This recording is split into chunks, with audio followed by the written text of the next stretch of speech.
은행은 있지도 않은 돈을 만들어낸다라는 말을 들어보셨나요? 우리가 살고 있는 이 자본주의 시장에서 꼭 알아야 할 중요한 개념이 바로 이겁니다. 돈이 태어나는 진리. 돈이란 무엇인가? 다큐 자본주의를 바탕으로 돈은 어떻게 만들어지는지에 대해 빠르게 정리해 보도록 하겠습니다. 영상 보시기 전에 구독과 좋아요, 알람 설정까지 부탁드립니다.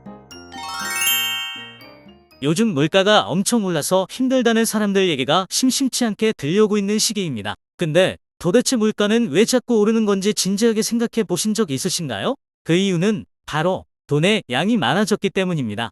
아니, 돈의 양이 많아진 거랑 물가가 오르는 거랑 도대체 무슨 상관이 있다는 건지 잘 이해가 안 되시죠?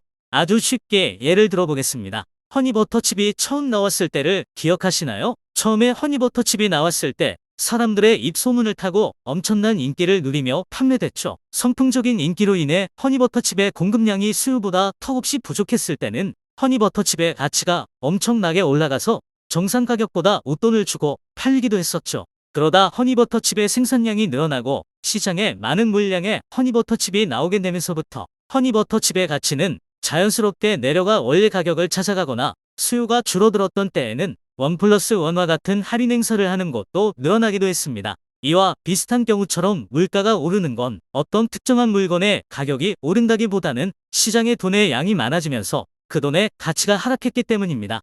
예전에 500원의 가치로 살 수 있었던 과자 한 봉지를 이제는 1,500원 이상 지불해야 살 수 있는 것처럼 말입니다. 자, 그럼 돈은 왜 자꾸 많아질까요? 돈이 많아지는 이유는, 즉 통화량이 증가하는 이유는 바로 은행 때문입니다. 당연히 한국은행에서 돈을 찍어내기 때문이라고만 생각하셨나요? 그건 돈이 생기는 과정 중에 아주 작은 부분을 차지하는 빙산의 일각입니다. 이 이야기를 하려면 아주 오래전으로 거슬러 올라가야 하는데요. 16세기 영국 사람들은 금이 돈이었던 시대였습니다. 금은 무거웠기 때문에 그 당시에 금세공업자는 금을 금화로 만들어주고 그 금화를 보관하기 위해 금고를 마련해서 사람들의 금화를 보관해주는 명목으로 보관료를 받고 보관층을 끊어줬습니다. 언제든지 보관층만 가져가면 맡긴 금화를 내주었기 때문에 시장에선 그 보관층이 화폐처럼 교환되기 시작했죠.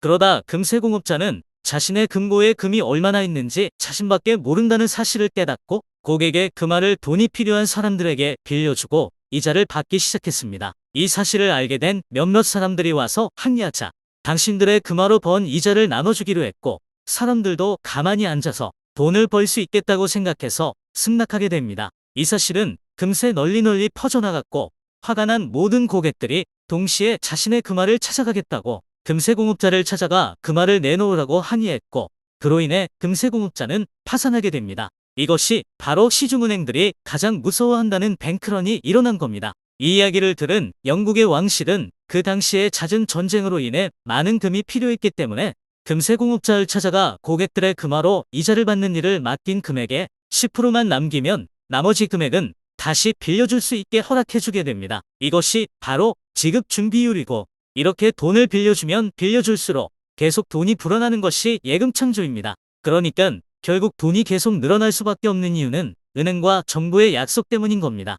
이것이 돈이 시장에 많아져서 돈의 가치가 떨어지는 바로 인플레이션이 일어나는 가장 근본적인 원인이기도 합니다. 그럼 앞으로 10년, 20년, 30년 후에는 과연 과자 한 봉지가 얼마가 돼 있을까요? 그럼 우리는 지금 무엇을 해야 할까요?